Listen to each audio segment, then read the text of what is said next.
Fixing and updating your resume on Indeed is pretty easy thing to do. Today I'm going to teach you how you guys can fix and update your resume on Indeed.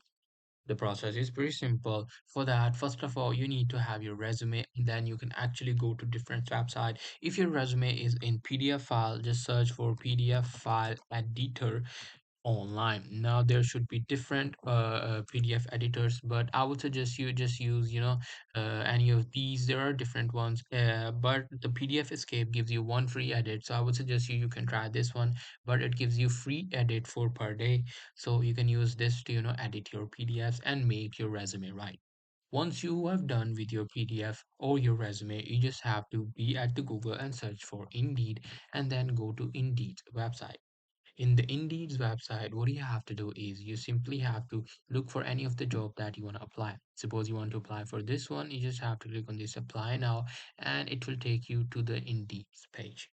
Now here you just have to select your CV and then simply click on the CV options, and there you go, upload a different file. It will automatically update your resume. So that's pretty much it. That's how you will be able to do it. Hope you guys find this video helpful.